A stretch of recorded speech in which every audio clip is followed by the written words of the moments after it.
I think I would like to urge listeners. I would like to request all the listeners and viewers.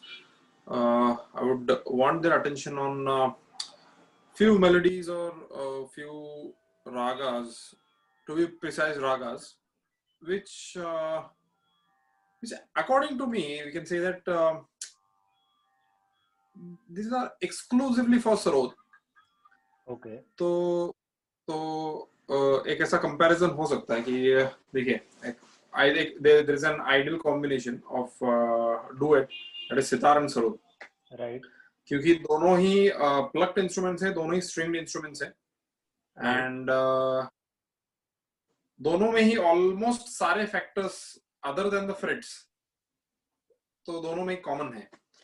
तो but still there are a lot of differences, or let's not use the term differences.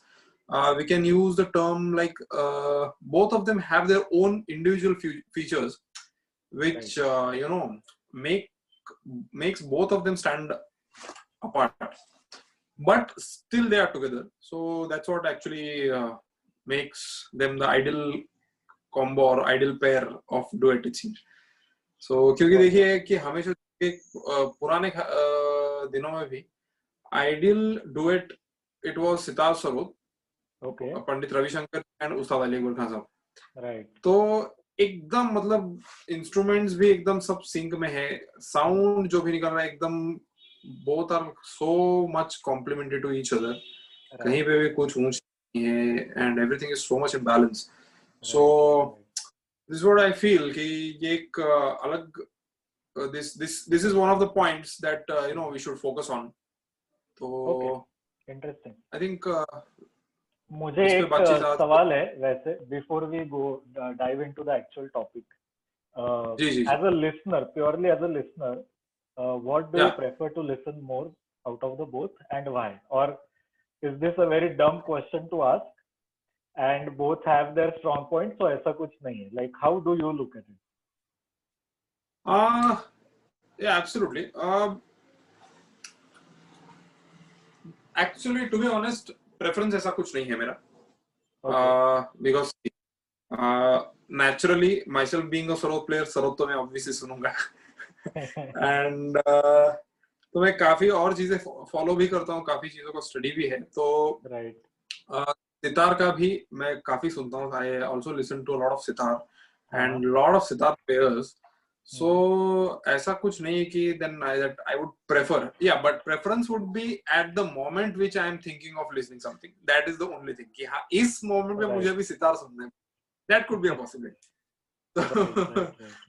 So and I think the emotions attached with both of them are so different. Absolutely. And many legendary musicians from even the yesteryears have always been saying that there is no instrument like a perfect instrument. So I think it's better if we absorb everything that we can from everything Absolutely. that is possible. Yeah. Yes, sure.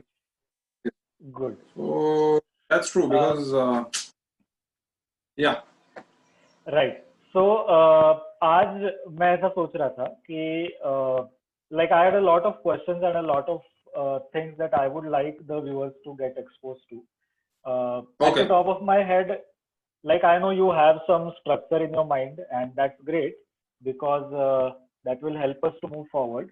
But like, what would your thoughts be on the playing and the utilization of especially sarod in the light music scenario in India, maybe it Marathi, Hindi, Kannada, or any other languages that you are exposed to or that we are exposed to. And the second thing is, how has the rag based system influenced it? So उस पे आप अगर थोड़ा सा you could shed some light. Because क्या होता है, like sorry to cut you, but Amazon पे अभी एक सीरीज आया बैंडिज बंडिट्स करके, बैंडिज पंडित और बैंडिट समथिंग पंडित बैंडिट्स, हाँ ऐसा कुछ तो है, बंदिश बैंडिट, हाँ उल्टा ही हो गया, मैंने बैंडिट क्वीन जैसा कर दिया उसको, but yeah, so and from what I hear, it's a great thing for classical music that finally कुछ mainstream में कुछ ऐसा काम हो रहा है जहाँ पे ट्रेडिशनली जो एक बहुत ही स्टीरियोटिपिकल दिखाते थे कैरेक्टर्स को, जैसे पहले LGBTQ कम्युनिटी को बहुत ही गंदे तरीके से रिप्रेजेंट करते थे हिंदी मूवीज में, एंड आई थिंक ये बहुत अजीब analogy I know, but still Indian classical musician को भी इतना स्टीरियोटाइप कर दिया था इन लोगों ने for the longest time, like तो मतलब वो उसका इमेज ही वैसा बना दिया था कि हाँ if he or she, whoever is the person, अगर वो क्लासिकल म्यूजिशियन है तो that person will always be roaming around with a kurta on and probably a salwar and sport shoes वो नहीं पहन सकता, sport shoes पहनने के तो स्पोर्ट शूज पहना तो फाउल हो जाता है तो probably कार, अगर वो कार उसके, ठीक है चलो car, we can come to cars later on, अगर टू व्हीलर चला रहा है तो बाइक नहीं चला सकता, he has to go on a scooter, जो तक या फिर kind of similar kind of जो स्कूटर सेल है, yeah, that's what was the image. And yeah, that is the physical appearance, and also like the way classical concerts were shown and the ridiculous tan surawat that would be playing behind, and you know rhythm कुछ और चल रहा है और तबले पे हाथ कुछ और हो रहे हैं और वो कॉन्गो जैसे तबला बजा रहा है, मतलब इतना गंदा लगता था ना देख के, like I remember even in the movie पड़ोसन बहुत अच्छी मूवी है, सब लोगों ने बहुत अच्छा काम किया है, even Chaturnar is a great song, legendary, no doubt about it, but उसमें भी इतना गंदे तरीके से एक तो साउथ इंडियन टाइप का एंड ऊपर से साउथ इंडियन क्लासिकल म्यूजिशियन को टाइप कास्ट कर दिया, वो इतना घटिया, मतलब तो मतलब इट्स नॉट नेसेसरी कि वो कर्नाटक म्यूजिशियन ऐसा ही रहेगा, it's not really necessary, but मतलब ऐसा स्लीजी अंकल बॉल्डिंग एंड ऐसा बहुत तेल लगाएगा एंड लुंगी ही पहनेगा और हिंदी मतलब मैं जाएगा तू करेगा ऐसा ही हिंदी बोलेगा वो. Exactly. So yeah, so the one thing that Bandage Bandits has done positively is ये stereotypes से हटा के mainstream में ला दिया, but I think these guys still have a long way to go. Like दोस्ताना में कैसे the gay community को कितना गंदा दिखाया, and then finally now you know अच्छे से दिखाया जैसा भी है, and I think if we go beyond music, if we go on a human side, it's very important to just accept everything with its good and bad points. So but still वो उसमें भी मुझे बहुत लगता है कि कहीं कहीं पे ऐसा हो गया कि थोड़ा ज्यादा फिल्मी हो गया. लाइक ये लोग हमेशा ऐसे कविताएं लिखते हैं और ऐसे बंदिश के वर्ड्स में ही सोचते हैं और पल्लू लेके ऐसे कोई लड़की या ऐसा बांसुरी पकड़ के लड़का ही घूम रहा है इनके सामने. ही होगा हमेशा. या एग्जैक्टली दैट्स व्हाट. तो खराब मुझे हमेशा लगता था. बट इवन एक एडवर्टाइजमेंट थी कोई ब्रांड की या चाय वाला था या कोई डिटर्जेंट थी, उसमें भी बहुत गंदे तरीके से दिखाया है. तो ये हमेशा से मुझे बहुत तंग करती थी चीज. बट ठीक है, अभी I think slowly the world is evolving now for good. And the reason मैंने इतना सब बोला इज प्राइमरीली एक तो लोगों को ये बताने के लिए कि it is high time stop generalising anything in the world. And उस चीज के पीछे की मेहनत देखो. And like these musicians, in case you guys don't know, are one of the most technologically savvy people right now amongst ordinary people.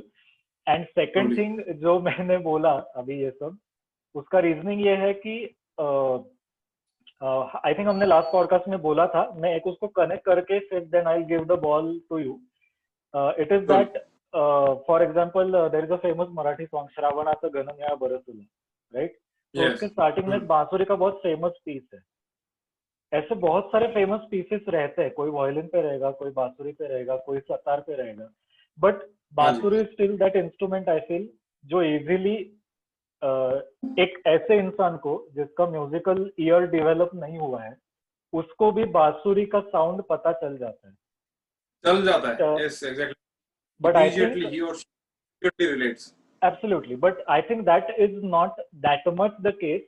And again, I don't want to generalize, but बहुत बार ऐसा होता है कि लोगों को difference नहीं समझ में आता कि ये वायलिन, कोई बोलता है ये वायलिन है, पर वायलिन नहीं है, वो सरोद है या वो सारंगी है.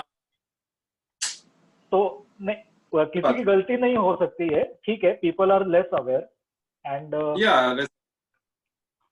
तो अभी ये भी सब मतलब इन मामलों में सबको सब कुछ मालूम होना बहुत मुश्किल है. And I think as people in music, it's also our job to like, जैसे religions में missionaries होते हैं ना, so an ideal missionary in my opinion is the one जो सिर्फ अपने कम्युनिटी या रिलीजन के बारे में कुछ अच्छा लोगों को बोलता है. And then he keeps the box open कि अगर आपको आके देखना है आप देख सकते हो, आपको पसंद नहीं आ रहा है then it is your choice, right?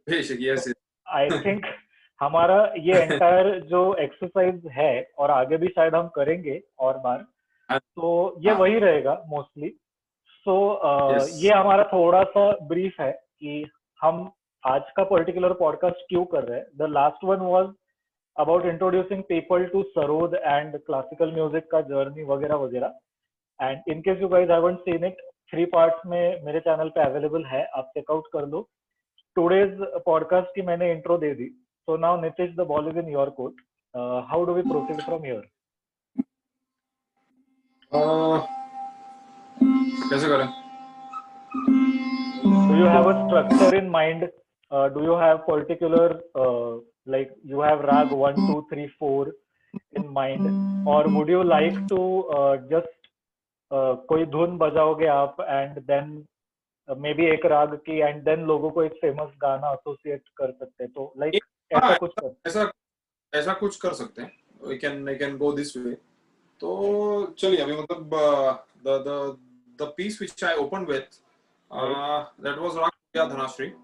I think I have played the same rag previous episode. I think last के बीच के कुछ उसमें बजाया था. हाँ, yes. So then we can start with Puriya Dhanashri. So absolutely. Amazing and powerful, imposing as a rag hai. Yes. So we'll start with. So then we'll see around कैसा flow जाता है. Yeah, absolutely. No problem.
We can relate Hairama to Puriya Dhanashri to there was a amazingly famous song Hairama Ye Kya Hua by Rahman Saab, and another song from movie Devdas, Kahe Chhed Chhed.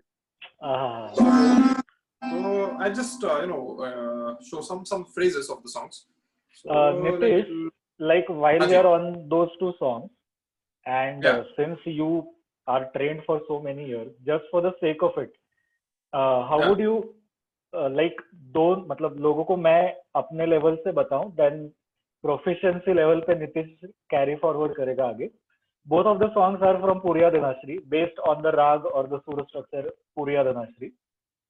But दोनों की treatment इतनी अलग है, even सुर level पे, कि दोनों गानों के पूरे मूड अलग हो जाते हैं. लाइक हाय रामा ये क्या हुआ, तुम ऐसे हमें छुपाने लगे. I might be saying the words wrong, but आप सुर की तरफ ध्यान दो.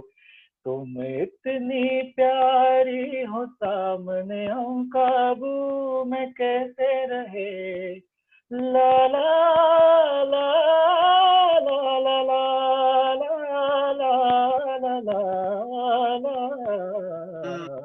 ला. तो ये हो गया हायरामा.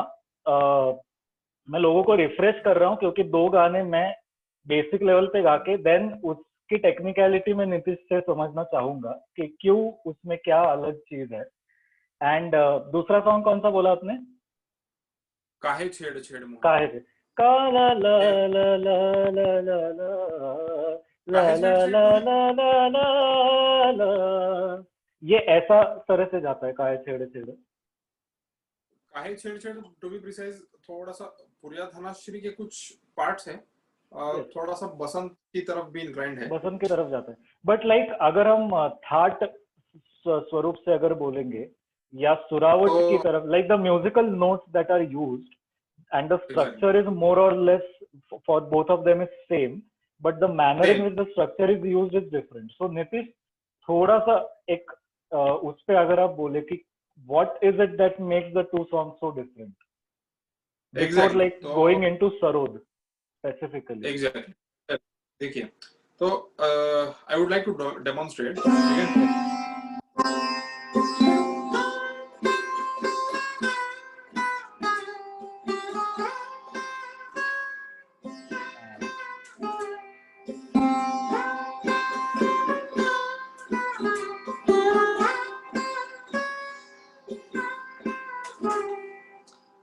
तो ये एक हो गया. तो देखिए टेक्निकली अभी थोड़ा सा टेक्निकलिटी में बिल्कुल बिल्कुल. तो स्ट्रेट अप्रोच मतलब कंपोजिशन में अगर देखिए हर एक जो भी आप लाइन गाएंगे उसका नोटेशन निकलेगा, वो सब इट्स ऑल नोटेड. तो ये है सा सा सा सा नी रे नी सा नी द प प द सा नी रे नी सा द प. तो ये ऐसा स्ट्रेट जा रहा है.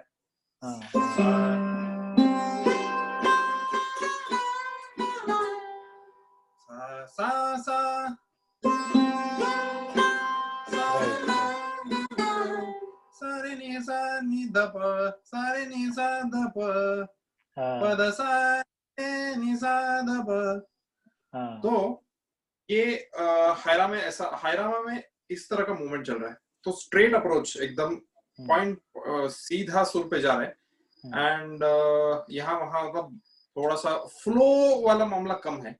एंड एग्जैक्टली ऑपोजिट अगर आप इसमें देखेंगे तो क्या काहे छेड़ छेड़ में तो अप्रोच वो यहाँ भी सिमिलर है। देखिए शुरू भी हो रहा है अपर ऑक्टेव से, ऊपर के सा से आंतरिक से शुरू हो रहा है।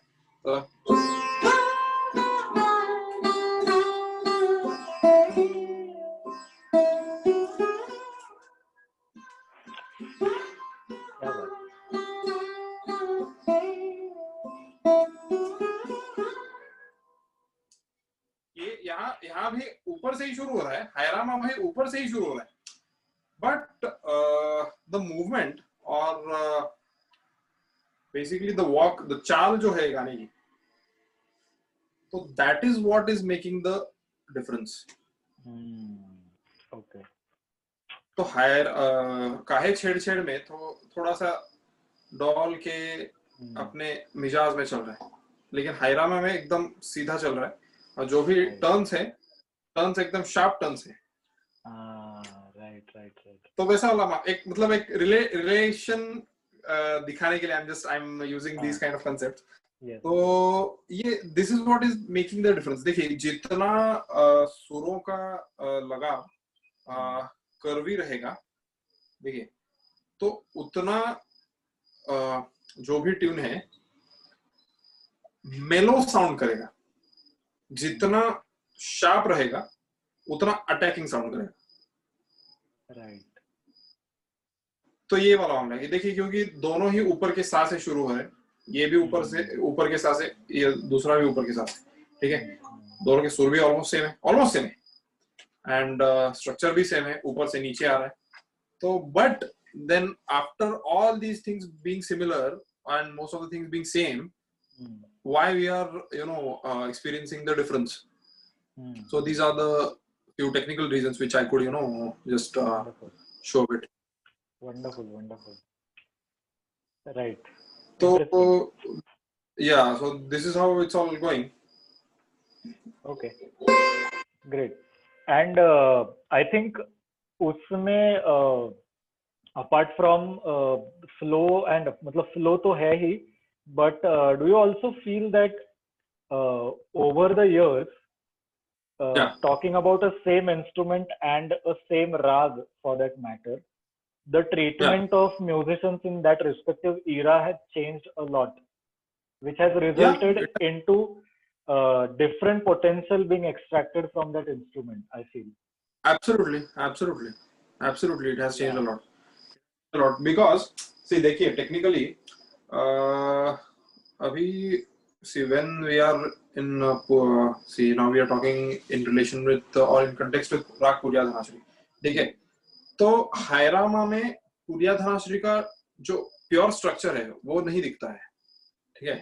टू बी ऑनेस्ट हायरामा में पुरिया धनाश्री का स्ट्रक्चर प्योरली दिखता नहीं है, बट उसका एक और एस्पेक्ट है कि ऐसा वी कैन नॉट से कि over the years or over the period of journey music composers का approach बदला है या फिर ऐसा कुछ नहीं। technically it's not right because Rahman साहब खुद इतना classically trained है and he is मतलब such a knowledgeable person।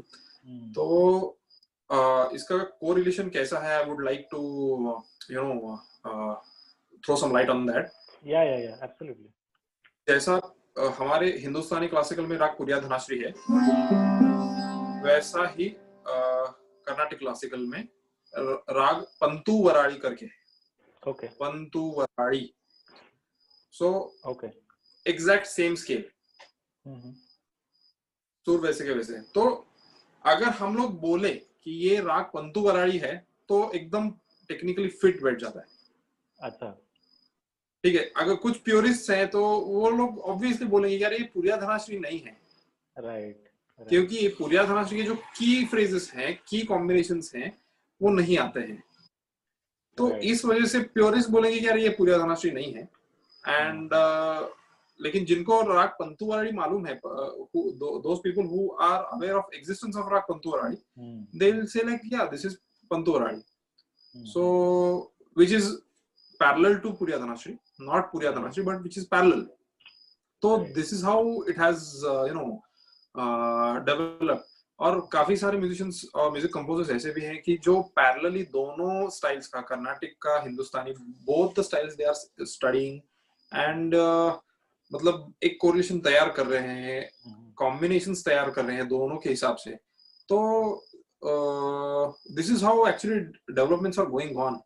So really it's really a nice thing and काफी people are really open to that, they are accepting them too. So it's really a wonderful thing. Right. Like while you were talking about this, I just realized, I think हमारी भी ज्यादा बात नहीं हुई है इस topic पे personally, but for example an instrument like sarod और सितार, उसकी ट्रीटमेंट नॉर्थ इंडियन और साउथ इंडियन क्लासिकल में कैसी अलग है एग्जैक्टली? क्योंकि मुझे कर्नाटकी का ज्यादा नॉलेज है नहीं ऑनेस्टली. तो how is it perceived differently और इन द सेम मैनर, और बजाने का कुछ मतलब मिजाज अलग है या कैसा है? लाइक उसके बारे में अगर हम थोड़ी बात करें तो it will be helpful for a lot of us. Surely. अभी देखिए, there is a big thing कि sitar and sarod, they are purely Hindustani classical instruments. Right. तो कर्नाटिक में तो उनका just it might be having an use, लेकिन ऐसा कोई सरोद प्लेयर या फिर सितार प्लेयर ऐसा कोई नहीं है who is an eminent Carnatic sitar player. ऐसा नहीं है, क्योंकि हो सकता है पॉसिबल है, if some enthusiast tries to, तो पॉसिबल है, लेकिन I don't know, but even I till date I haven't come across any of the names that who has tried to inculcate or imbibe Carnatic classical music on sitar, or even for that matter. So वो है, but yeah, I would आपका जो सवाल है, I would like to answer that. तो कर्नाटिक में there are microtones. Okay, yeah. Hindustan में भी है microtones. बट माइक्रोटोन्स का हिंदुस्तानी म्यूजिक में there are always taken in support of और इन रिलेशन ऑफ. ठीक है, ऐसा बहुत रेयरली होता है कि कोई Hindustani classical musician stays on that microtone. Microtones sometimes are not musical for audibility. तो ऐसा लगता है कि यार ये क्या कुछ बेसुरा बजा या फिर ऐसा कुछ हुआ, ऐसा लगता है. बट जो जिसको टेक्निकल पता है and who has a good year, that person won't say कि ये बेसुरा है, क्योंकि that is willfully and with whole of the knowledge that has been executed there at that very point. Right. So ये हिंदुस्तानी classical में passing by में ज्यादा है, whereas in Carnatic music एक हमारा सा के बाद रे आता है, लेकिन re has two variations, that is komal rishabh and shuddh rishabh. रे इज ऋषभ, सा कोमल रे एंड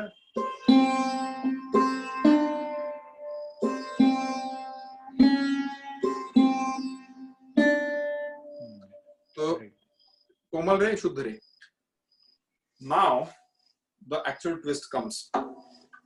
कर्नाटिक में ये दो रे के बीच में एक और रे है. ओके, ठीक है, तो it will sound like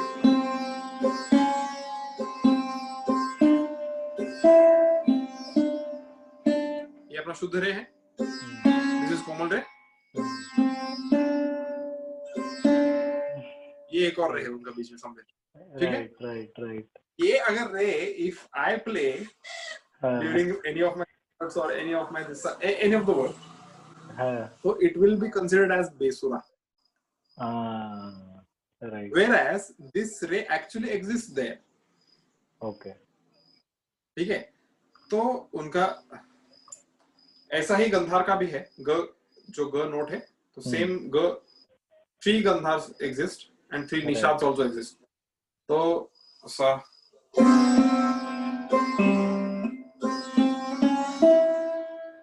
एक देखिए, I am just showing an example of Rag Ahir Bhairav. Right.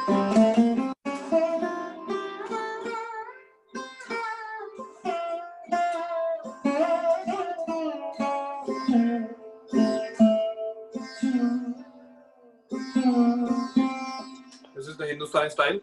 Yes. Now the Carnatic style. Carnatic में इसको बोलते हैं चक्रवाकम. Okay.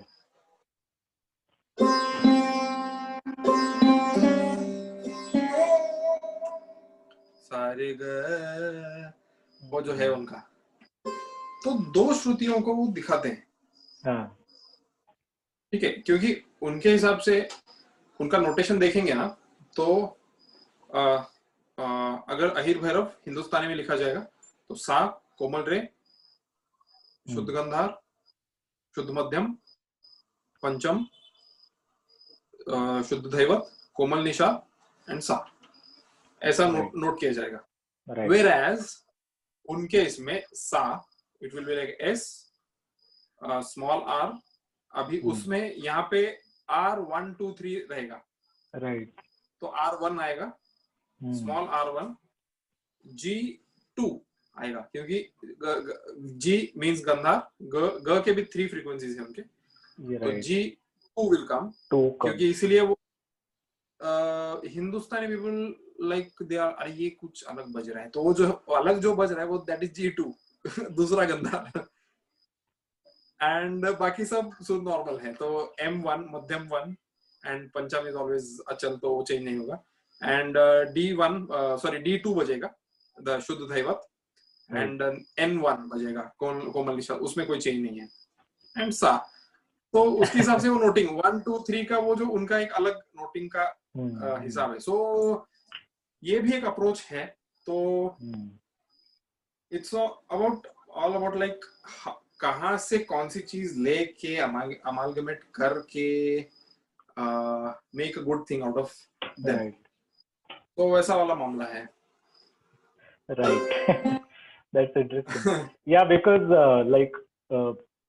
I think we haven't mentioned the term. So for the viewers, these middle notes basically are called shrutis, and a shruti is like any, like हम बोलते हैं, I think, and correct me Nitish if I'm wrong, like there are, वैसे तो 7 सुर है, but then बहुत सारे सुर के कॉम्बिनेशन है, तो वैसे 12 सुर है. एंड देन बीच बीच में हर एक की श्रुति रहती है, तो बहुत सारी श्रुतिज रहती है, लाइक मल्टीपल्स में कुछ रहती है. तो एंड या दैट्स वंडरफुल. आई मीन मुझे खुद को ये पता नहीं था कि वो लेजिटिमेटली ऐसा बीच में उनका एक सुर रहता है, एंड दैट्स हाउ देयर राग सिस्टम चेंजेस. वो हम लोगों को अरे ये ऑड लगता है, ओ गॉड, अरे ये is this musician going out of tune, ऐसा लगता है हमेशा. मतलब काफी सारे लोग सवाल पूछते हैं, no but he is very much in tune. Right. तो that's how it goes.